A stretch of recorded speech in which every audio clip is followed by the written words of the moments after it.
Good afternoon. My name is Kaylee, and I am a Canadian Master of Science, Biotechnology, and Business candidate currently studying at University College Dublin. Over the past few years, the COVID-19 pandemic has highlighted both the incredible potential and the limitations of modern vaccine technologies. The rapid development and global deployment of SARS-CoV-2 vaccines helped to significantly reduce severe disease and mortality, representing a major achievement in biotechnology. However, the pandemic has also revealed several challenges. Viral variants, waning immunity, and the continued risk of zoonotic spillover events highlight the need to think beyond first-generation vaccines. Today, I will first provide a brief overview of the current SARS-CoV-2 vaccine landscape and its limitations. I will then focus on several emerging directions in vaccine development, including pan-coronavirus vaccines, mucosal vaccines, advances in mRNA technology, and the use of machine learning to enhance vaccine design. Although the first generation of SARS-CoV-2 vaccines has been extremely successful in reducing severe disease and deaths worldwide, there are still several ongoing challenges. One of the biggest issues is the continued emergence of viral variants. Mutations in the virus, particularly in the spike or S protein, can allow new variants to escape the immune responses produced by earlier vaccines. Another challenge is that immune protection often naturally decreases over time. As antibody levels decline, the effectiveness of vaccines against infection may be reduced, which is why booster doses are often required. Because of both viral evolution and waning immunity, vaccination strategies are forced to adapt. This challenge has motivated researchers to explore next-generation vaccine strategies that aim to provide broader and longer-lasting protection. To understand how vaccines work against SARS-CoV-2, we first must understand how the virus infects host cells. The virus uses the spike or S protein, which is located on the surface of the viral membrane. This spike protein, or more specifically, the receptor binding domain, or RBD, found within the S1 subunit of the spike protein, binds to the angiotensin converting enzyme, or ACE2 receptor, on human cells, which alert infection. Because the spike protein plays such a key role in viral entry, it has become the key target for the majority of SARS-CoV-2 vaccines that exist today, including mRNA, viral vector vaccines, and protein subunit vaccines. These vaccines do aim to trigger immunity in one of two ways. First, they stimulate the production of neutralizing antibodies. These antibodies bind to the receptor binding domain of the spike protein and block the virus from binding to the ACE2 receptor, ultimately preventing the virus from entering cells. This is known as humoral immunity, or the humoral immune response. Secondly, vaccines activate innate T cell responses. CD8 plus cytotoxic T cells help eliminate infected cells, while CD4 plus helper T cells support antibody production, which contributes to longer-term protection, particularly against severe disease. Although these immune responses have been very effective, current vaccines still have some limitations, which has led researchers to explore new vaccine technologies. Following the sequencing of the SARS-CoV-2 genome in early 2020, rapid vaccine development began with the first vaccine reaching emergency use authorization in December of 2020, followed by additional vaccine authorizations and subsequent global distribution. These first-generation vaccines use a variety of technological approaches to stimulate immune protection against the virus. The first major category is nucleic acid vaccines, including mRNA vaccines such as the Pfizer-BioNTech collaboration and the Moderna vaccine, as well as DNA vaccines. These vaccines deliver genetic instructions that allow host cells to produce viral antigens, triggering an immune response. These vaccines can be developed rapidly with high efficacy and are easily updated when variant information becomes available. Pfizer-BioNTech's mRNA vaccine currently has both the native or the original SARS-CoV-2 strain and the Omicron variant spike protein epitopes. Another important platform is viral vector vaccines, such as the AstraZeneca and Johnson & Johnson vaccines. These use modified viruses, such as adenoviruses, to deliver genetic material encoding SARS-CoV-2 antigens and stimulate strong antibody and T cell responses. These vaccines are relatively stable and easy to distribute. Interestingly, despite its initial success, the AstraZeneca vaccine was later discontinued due to rare but serious thrombotic side effects, although the company continues to claim that it was discontinued due to decreased demand amongst its competitors, like Moderna and Pfizer. There are also protein subunit vaccines like the Novavax vaccine, which contain purified viral proteins rather than the whole virus to directly stimulate immunity against spike protein antigens. These vaccines offer a high safety profile and a very targeted immune response. Other vaccine platforms include virus-like particle vaccines, or VLP vaccines, live attenuated vaccines, and inactivated virus vaccines, which all present viral antigens in different ways to activate the immune system. Together, these platforms enable the rapid global rollout of SARS-CoV-2 vaccines and were highly effective at reducing severe disease and mortality. This is just a quick summary of the strengths of first-generation vaccines in that the rapid development played a pivotal role in early pandemic control and stopping transmission. They were highly effective in preventing severe disease progression and transmission between host to host. They encouraged a variety of technological platforms that were eventually established globally. It marked the first ever vaccine approval that has since motivated the development of mRNA vaccines for other conditions, such as treating cancer, and the ability for mRNA vaccines to offer quick development and adaptive abilities, which is especially important with a virus like SARS-CoV-2 that evolves rapidly. Ultimately, first-generation vaccines used both established and emerging vaccine platforms to rapidly achieve global immunization. Although first-generation SARS-CoV-2 vaccines have been highly effective at reducing severe disease, several key limitations do still exist, some of which are highlighted here. First, immunity naturally does decline over time, so many vaccines require multiple doses or booster shots to maintain protection, and in some cases, the pre-existing immunity to viral vectors can reduce the effectiveness of these booster vaccinations. Secondly, the emergence of variants has led to what is known as immune escape. New variants, particularly those with mutations in the spike or S protein, can partially evade the immune responses generated by earlier vaccines. Since many of these first-generation vaccines were designed to target that original spike protein, their effectiveness is reduced against newer variants. We are particularly familiar with this due to the evolution of the Omicron variant that became dominant shortly after its evolution and detection in November 2021. Earlier variants, such as Beta, Alpha, Delta, and Gamma, listed in order of their detection, all began circulating as early as 2020, demonstrating the rapid evolution of the virus in its first year of persistence, which put a lot of pressure on vaccine developers to understand the evolutionary pathway of the virus. Finally, there are logistical and distribution challenges.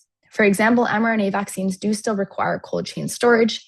DNA vaccines require specialized delivery devices such as electroporation, and some platforms involve complex manufacturing processes that limit their large-scale production and global access to these vaccines. Together, these challenges highlight the need for next-generation vaccines that can provide broader and longer-lasting immunity. The first emerging direction I'll discuss is the development of the pan-coronavirus vaccines, which aim to provide protection against multiple coronaviruses rather than targeting a single strain. Now, why is this needed?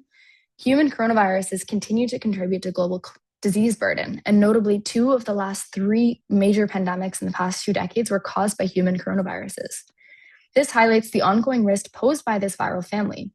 We are now familiar with the SARS pandemic, caused by SARS-CoV-1 of 2002 to 2004, the Middle East respiratory syncytial virus caused by MERS-CoV, and although it did not officially reach pandemic level transmission, there was pandemic potential.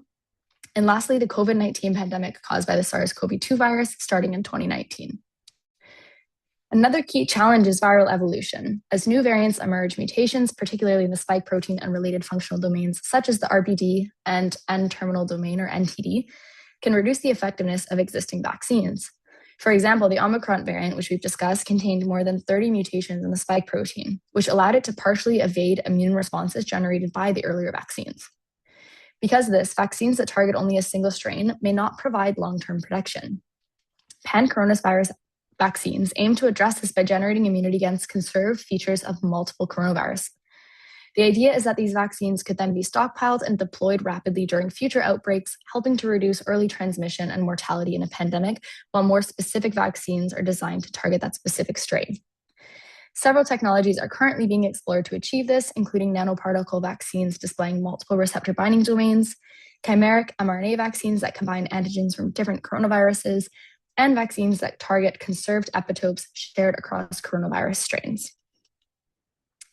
Another promising direction in SARS-CoV-2 vaccine development is mucosal vaccination, which focuses on generating immunity at the site where infection first occurs.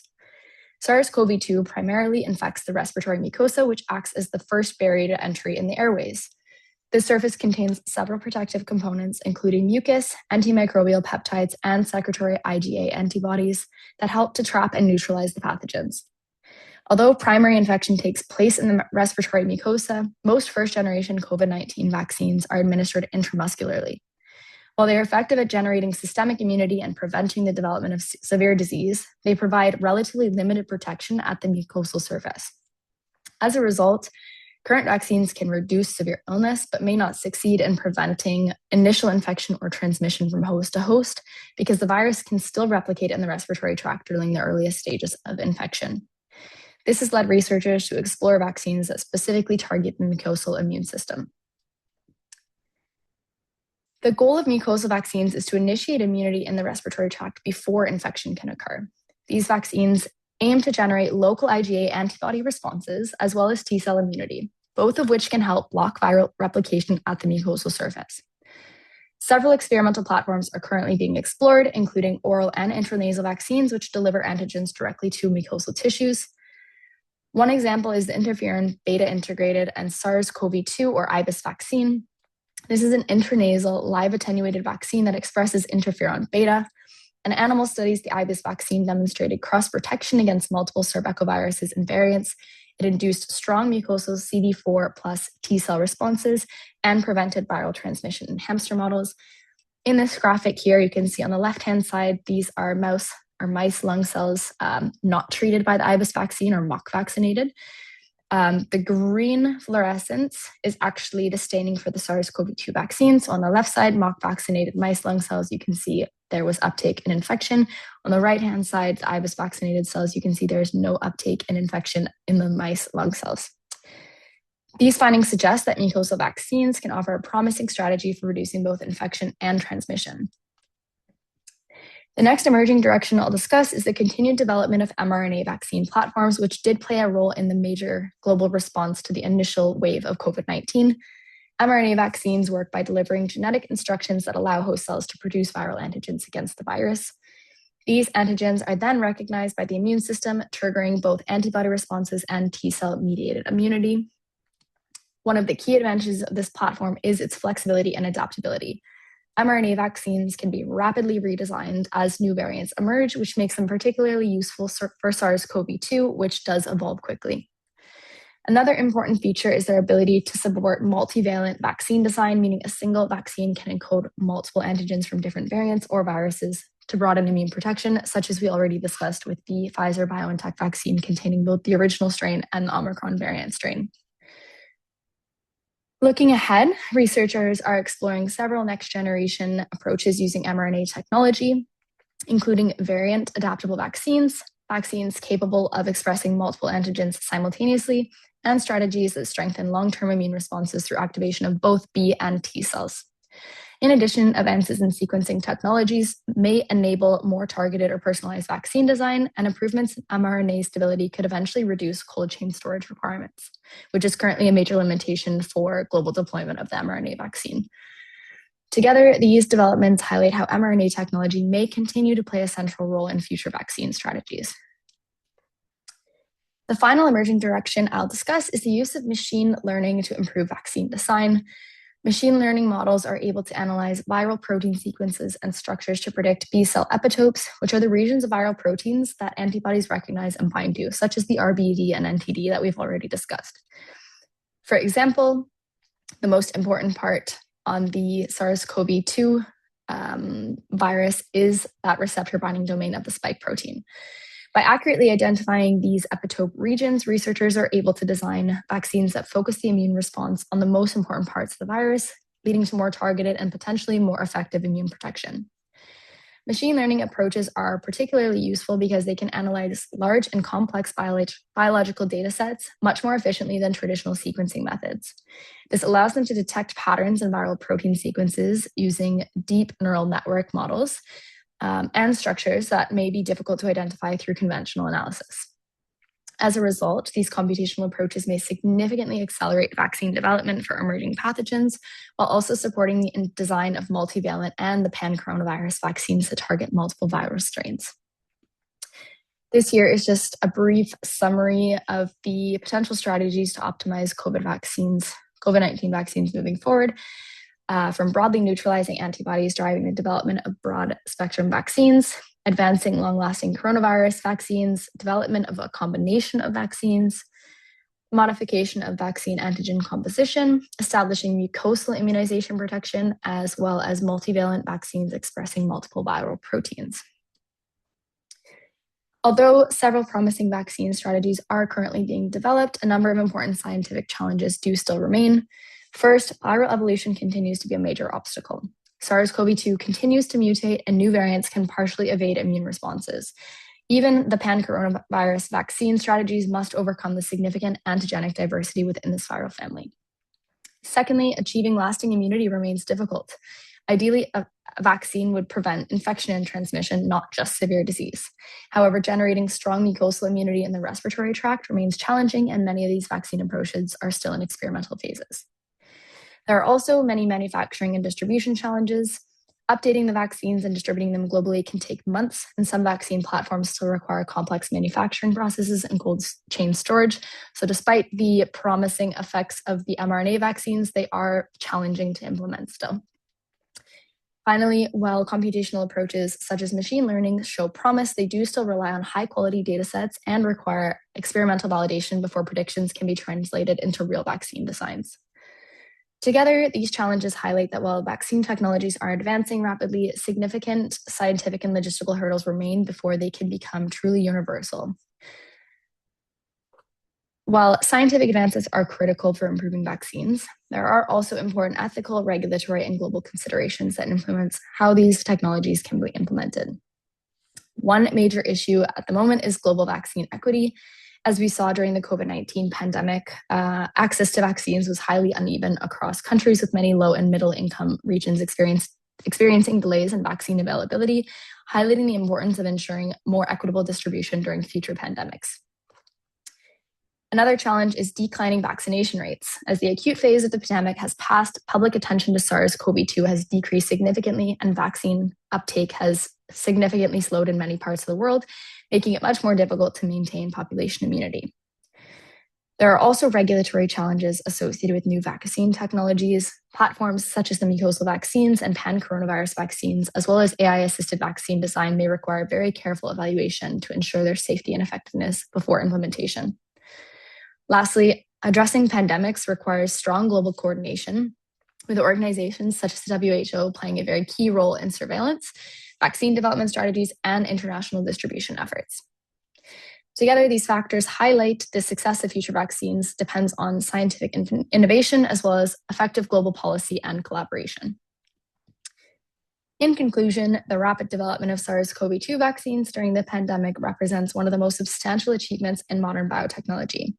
The deployment of multiple vaccine platforms, particularly mRNA vaccines, was highly effective in reducing severe disease, hospitalization, and mortality worldwide. Oops. Despite the success of first-generation vaccines, several challenges remain unaddressed. Continued viral evolution, waning immunity, and limitations of current vaccines to fully prevent infection and transmission emphasize the need for next-generation vaccine strategies. In response to this unmet need, a number of promising approaches are emerging, as we've seen. Pan-coronavirus vaccine strategies aim to provide broader protection against future coronavirus variants or even zoonotic spillover events. Mucosal vaccines seek to strengthen immune protection directly at the source of infection in the respiratory tract. Advances in mRNA technology may allow for more rapid and adaptable vaccine development, while machine learning and computational technologies provide new tools for identifying key vaccine targets and expediting vaccine design. These innovations demonstrate that the future of SARS-CoV-2 vaccine development will likely involve the coordination of immunology, biotechnology, and computational methods to produce vaccines that are broader, faster to develop and adapt, and more stable in their production. Continued interest and investment in these emerging technologies will be essential not only for managing SARS-CoV-2, but also for improving global preparedness for future coronaviruses or other pandemics. Thank you so much for listening. Here are my references.